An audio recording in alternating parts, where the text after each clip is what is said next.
अवधूत चिंतन श्री गुरुदेव दत्त श्री स्वामी समर्थ स्वामी सेवा मार्ग या माझ्या चॅनलमध्ये आपल्या सर्वांचं खूप खूप मनापासून स्वागत आहे।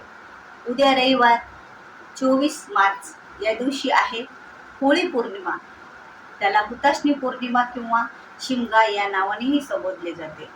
या दिवशी होळीचं दहन केलं जातं। आपल्या वाईट विचारांचं, वाईट कर्माचा, आपल्यावर वाईट शक्तीचा आणि आपल्यावर जे संकट विघ्न आहे या सर्वांना या होळीमध्ये आपण भस्म करत असतो। म्हणून तर प्रत्येक घराघरामध्ये, गल्लीमध्ये, गावामध्ये, शहरामध्ये होळी दहन केली जाते। या होळी दहनामध्ये वाईट विचार, वाईट सगळ्या ज्या गोष्टी आहेत त्या जळून भस्म होत असतात आणि त्या दिवसापासून आपल्या चांगल्या दिवसालाही सुरुवात होत असते। पण बऱ्याच जणाला असं असतं की काही ग्रहदोष लागलेले असतात आणि त्यात मुख्य विशेष म्हणजे राहू ग्रह हा ज्याच्या मागे राहतो ना त्याचे कधीच आडलेली कामे त्याचे तसेच राहतात। त्याचे कामही पूर्ण होतच नाहीत। त्याने कितीही देवधर्म केला तरी राहू ग्रह हा पिछा सोडत नाही, कारण राहू ग्रह हा मुळातच राक्षस आहे। तर ज्या वेळेला समुद्र मंथनाच्या वेळी समुद्रामधून अमृताचा कलश निघाला होता, तर त्यावेळेला देवतामध्ये घुसून एका राक्षसाने ते अमृत प्राशन केलं होतं। तो राक्षस म्हणजेच राहू। मग त्यानं अमृत प्राशन केलं असल्यामुळे तो शुभही तितकाच आहे आणि अशुभही तितकाच आहे।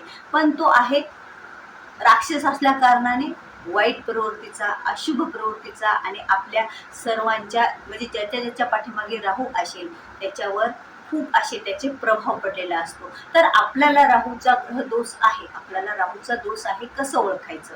तर ज्याला राहूचा ग्रह दोष असतो ना त्याच्या पाठीमागे बरेच विघ्न लागलेले असतात। बघा, त्याला आजारपणानं ते एवढं घेरलेलं असतं। त्याचबरोबर त्याला दाताविषयी समस्या असतात, पोटाविषयी समस्या असतात आणि त्याचबरोबर त्याला बरेच डोकेदुखी, बघा खूप जणाला अशी एवढी डोकेदुखी असते की कितीही डॉक्टरांकडे गेले, वैद्याला दाखवलं तरी त्यांचं डोकेदुखी थांबत नाही। त्यांना ओळखून घ्यायचं की काय आहे, राहूचा दोष आहे। आणि एखाद्या घरामध्ये बघा सारख्या इलेक्ट्रिक वस्तू ह्या बिघडतच राहतात, त्या घरामध्ये सुद्धा एखाद्या तरी व्यक्तीला राहूचा ग्रहदोष असलेला असतो। त्या व्यक्तीच्या हाताने त्या मशीन बिघडत असतात आणि त्याचबरोबर त्याला नेहमी कोर्ट कचेरीची कामे करावं लागतात। तो माणूस व्यसन अधीन असतो। कितीही देवधर्म पूजा करीत असला तरी तो माणूस व्यसन अधीन असतो। आणि बरेच जण, आता आपण एखाद्याला असं म्हणतो की अरे हो एवढा चांगला आहे पण असं का वागतो हे कळत नाही, त्याच्या पाठीमागे सुद्धा राहू, अशुभ राहू दोष लागलेला असतो। राहू हा त्याच्या पाठीमागे लागलेला असतो, त्यामुळे तो त्याला सुखाने कोणालाही जगू देत नाही ज्याच्या पाठीमागे राहू असेल ते। मग आता राहूग्रस्तचा दोष दूर करण्यासाठी बरेच जणांनी बरेच उपाय आपण करत असतो। त्या उपायाला आपल्याला खर्चही असा खूप लागलेला असतो। कुणी काही सांगतो, कुणी काय सांगतो आणि आपण त्याच्या पाठीमागे लागून पूजा आराधना आणि सेवा करत असतो। पण होळीचा एक दिवस असा आहे की या दिवशी एखादा उपाय जर आपण केला तर तो उपाय सिद्ध होत असतो, मंत्र सिद्ध होत असतो, तोडगा सिद्ध होत असते, पूजा सिद्ध होत असते। कारण होळीचा दिवस वाईट कर्माचा नाश करून आपल्याला चांगले जीवन देणारा, चांगलं आपल्या जीवनात घडून आणणारा दिवस असतो। म्हणून तर होळीच्या अग्नीमध्ये ज्या वाईट वस्तू आपण टाकणार आहे त्या जळून भस्म होत असतात आणि आपलं जीवन हे सुरळीत चालत असतं, आपल्या इच्छा ह्या पूर्ण होत असतात। मग आता राहू ग्रह दोष अशा माणसाला असतो, मी तुम्हाला लक्षणं सांगितले, त्याला कोर्ट कचेरी, त्याच्याकडे पैसा टिकत नाही आणि कुठलं लवकर त्यानं कितीही काम हाती घेतलं तर ते त्याला अपयशच येत असतं। अशा बऱ्याच गोष्टी असतात, त्या गोष्टी ज्याच्यात आहेत ते ओळखायचं की याला राहू ग्रह दोष आहे। मग त्या व्यक्तीसाठी त्याचे कोणतेही काम, विवाह पण लवकर होत नसतो राहू ग्रह दोष असल्यामुळं। अशा बऱ्याच गोष्टी असतात की त्या समस्या असतात आणि त्याची शैक्षणिक प्रगती पण होत नाही। कोणीही असो, मग ते घरातली आपली लहानापासून ते मोठ्या व्यक्तीपर्यंत कुणालाही राहूचा ग्रहदोष असतो। तर या लक्षणावरून आपण ओळखायचा। तर मग त्या व्यक्तीसाठी एक उपाय आपल्याला होळीच्या दिवशी करायचा आहे। बघा, होळी ज्या वेळेला आपली त्यानंतर पेटवली जाते, आपली होळी दहन होती, त्याच्यानंतर आपण काय करायचं, त्या व्यक्तीला समोर उभं करायचं आणि आपलं जे सगळ्यांना माहीत आहे खोबरं आणि खोबऱ्याची वाटी प्रत्येकालाच माहीत आहे, मी तुम्हाला दाखवते आता ही खोबऱ्याची वाटी। आणि यामध्ये आपल्याला काय करायचं आहे, गोड तेल भरून टाकायचं आहे। म्हणजे एवढंही भरून नाही, पण असं थोडंसं वर आणि थोडंसं कमी असं, आणि त्याच्यामध्ये आपल्याला गोड तेल टाकायचं या खोबऱ्याच्या वाटीमध्ये, आणि त्याच्यामध्ये तेल गोड तेल टाकल्याच्या नंतर असं आपल्याला गुळाचा एक खडा टाकायचा, गुळ टाकायचा आणि त्या व्यक्तीला उभं करायचं होळीच्या बाजूला एका साईडला आणि त्याच्यावरून आपल्या घरातल्या कोणीही व्यक्तीने ज्या व्यक्तीला राहू दोष आहे त्याच्यावरून हे उतरायचंय आणि कोणतीही व्यक्ती उतरू शकते, त्यामुळे कोणतीही बाधा कोणत्याही व्यक्तीला त्या व्यक्तीची होत नसते. हा राहू ग्रह दोष आहे, बाहेरील बाधा नाही.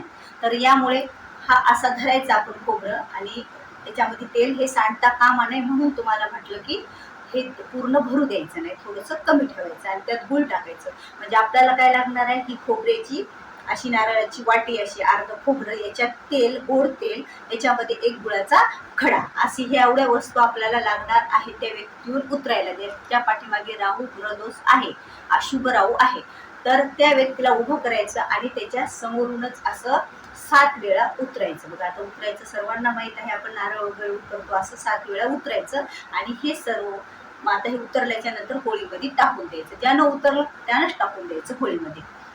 अशा पद्धतीने त्या व्यक्तीचा राहू ग्रह दोष हा निघून जात असतो, त्याची अडलेली कामे मार्गी लागतात. आता त्यांनी एवढे कष्ट करू, बरेच कष्ट करू कोणते काम हाती घेतलेलं असतं.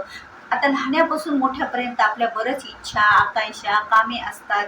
शैक्षणिक प्रगती लेकरं असले तर त्यांची होत नसते, कितीही अभ्यास करून जॉब लागत नसतो किंवा रिझल्ट चांगला लागत नसतो, मग आपल्याला कळत नाही की नेमकं काय होतं ते. तर मग हे उतरून टाकल्याच्या नंतर बघा आपल्याला वर्षभर आपल्या पाठीमागचा राहूचा अशुभ जे दोष असतो तो कमी होत असतो आणि आपले कामे हे सुरळीत होत असतात आणि अडलेली कामे ज्या वेळेला आपले पूर्ण होतात त्यावेळेला आपल्या सर्व इच्छाच मग पूर्ण होतात. कारण आपल्या इच्छामध्ये हे अडथळा आणलेला कोण असतो? राहू ग्रह. मग हा राहू ग्रहाला आपल्याला असं काढून टाकायचं आहे होळीच्या दिवशी आणि होळीच्या दिवशी जो उपाय करतो तो सिद्धीत जातो. या उपायामुळे आपल्या सर्व समस्यांचं निवारण होत असतं आणि अडलेली कामे मार्गी लागतात, आपली सर्व इच्छा पूर्ती होत असते. म्हणून आपल्या घरातील व्यक्ती अशी आढळली आपल्या घरामध्ये की त्याची अशी कामं होत नाहीत, ती व्यसनाधीन आहे, त्याचं डोकं दुखत आहे, त्याला दाता समस्या आहेत, पोटा समस्या आहेत, कोर्ट कचेरीची कामे त्याच्या पाठीमागं लागलेली आहेत किंवा त्याने हातात घेतलेल्या कामामध्ये यश प्राप्ती येत नाहीये, शैक्षणिक असो किंवा कोणती असो, विवाह जुळण्याबाबत समस्या, अशा बऱ्याच समस्या असतात. त्या समस्याचे निवारण होण्यासाठी हा उपाय आपल्याला करायचा आहे आणि उपायाला खर्चही खूप कमी लागणार आहे आणि अगदी सोपा असा उपाय आहे. 7 वेळा त्या व्यक्तीहून ह्या वस्तू उतरायच्या आणि होळीत टाकून द्यायच्या. यामुळे काय होणार आहे, आपल्या घरात किंवा कोणालाही जर राहू दोष असेल, ग्रहाचा दोष, तर तो पूर्णतः नष्ट होत असतो आणि कामे हे आपले सुरळीत पार पडतात. म्हणून महिलांना ह्या गोष्टीकडे आपण जर आवर्जून लक्ष दिलं, आपल्या घरात कोणती व्यक्ती आहे किंवा आपण स्वतः जरी असलं तरी कुणाच्या हाताने आपल्यावर उतरून घेऊन ते होळीत आपल्याला टाकायचं आहे. कारण होळीचा दिवस खूप असा उपायासाठी प्रभावशाली मानला जातो. या दिवशी जे उपाय केला जातो, तोडगा केला जातो, त्याचं फळ हे पूर्णतः मिळत असतं.